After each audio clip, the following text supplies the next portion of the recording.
You're watching France 24. These are the latest headlines. A campus killer's chilling video message. How Jo Seung-hui took a break from the shootings to send a parcel of disturbing footage and photos to an American television station.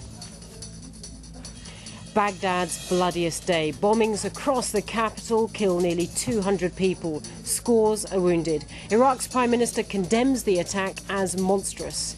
And Europe's day of action for the Bulgarian nurses. The 5 are on death row in Libya, accused of deliberately infecting children with HIV, a claim denied by several European scientists. Well, we'll talk to a Bulgarian journalist who's been following this story.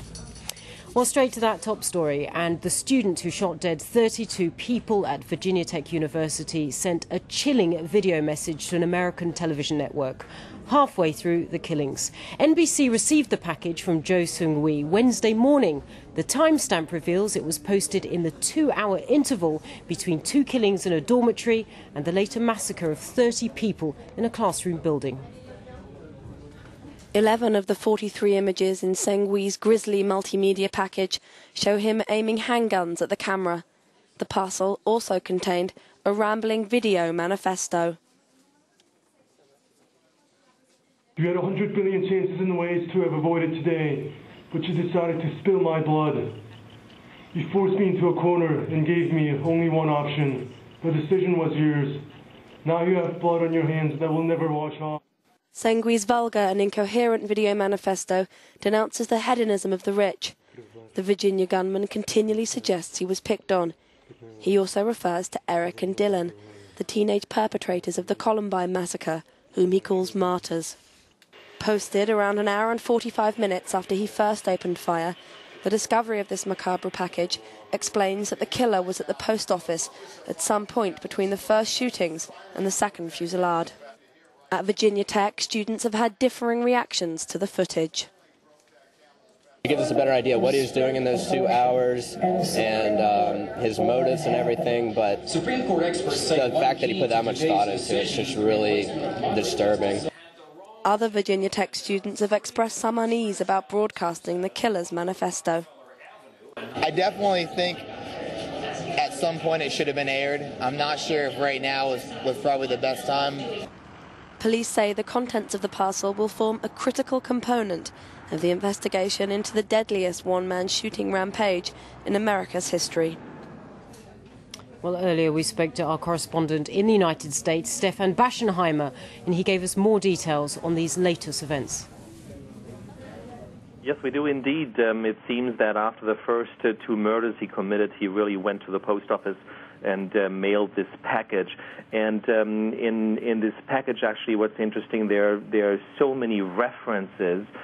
He compares himself to Jesus Christ, that he will inspire generations of the weak and the defenseless. He praises the young men who committed the crimes at Columbine. He praises them as martyrs, those 2 shooters from the Columbine massacre 8 years ago.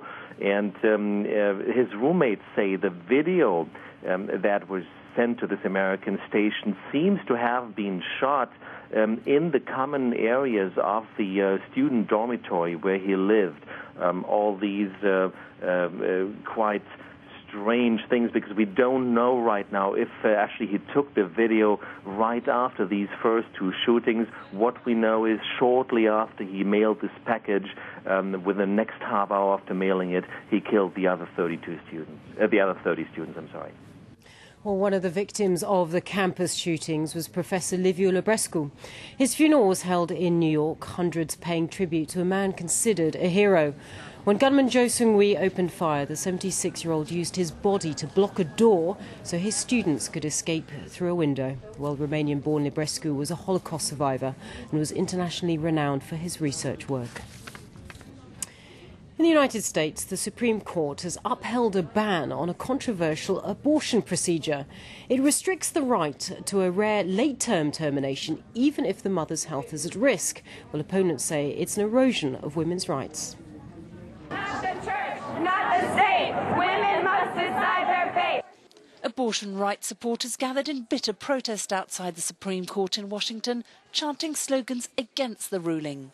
But for abortion opponents, Wednesday's court decision to ban partial births, this applies to any abortion where a fetus is delivered mostly intact, was a victory. An overwhelming case was made that this procedure was not necessary, and it was a barbaric procedure.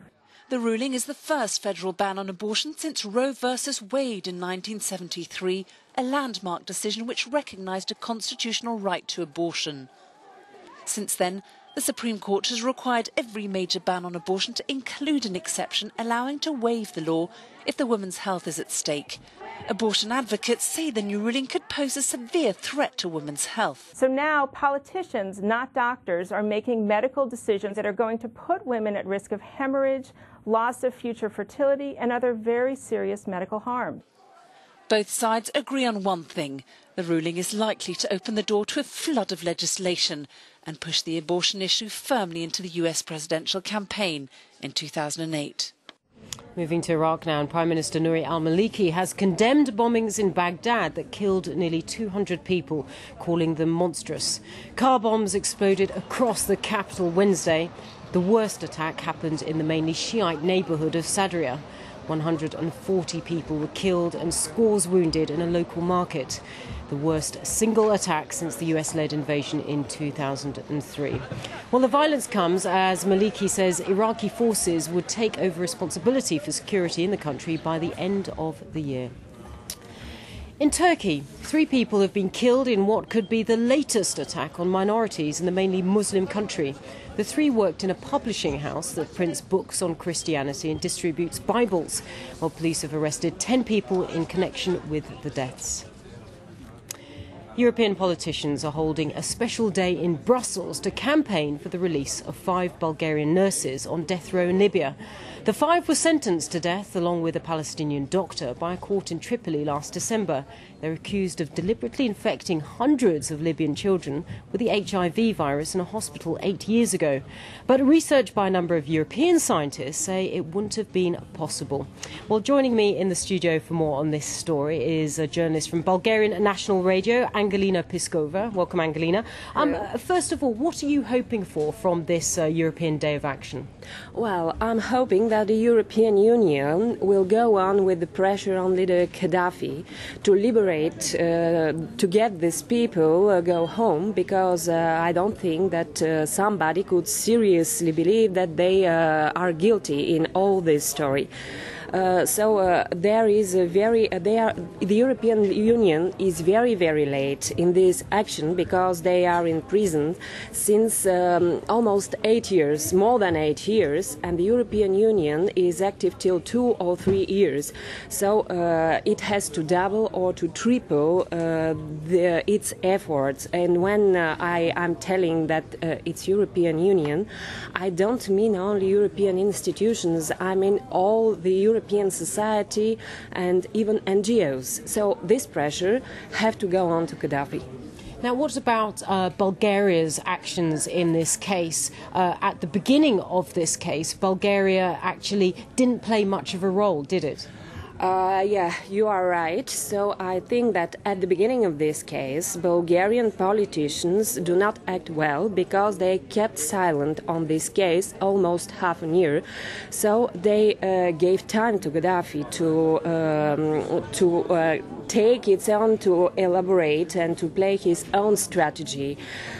So that was a very critical moment, and now it's a bit late even for Bulgarian politicians to act on this case, but they should act, and the pressure have to go on. And they are acting now. Bulgarian government is doing more to help. Bulgarian government is very active in this case. Bulgarian government stays in touch with the European politicians, and also with direct contact with the Libyan government, and especially Gaddafi. Yes. Just very briefly, because we're running out of time, but what do you think is going to happen? Can you see a situation in which Europe and Libya come to a deal for the release of these nurses? Well, these things are behind the scenes. Everybody knows that it's a question of bargaining. So I hope that something will be that they will get some resolution or some decision on this, the European Union and Gaddafi. Okay, thank you very much indeed, Anguelina Piskova. She's from Bulgarian National Radio, bringing us up to date there on the story, the plight of those 5 Bulgarian nurses in prison in Libya on death row. That's all we have time for now. More news in 20 minutes. Keep watching France 24.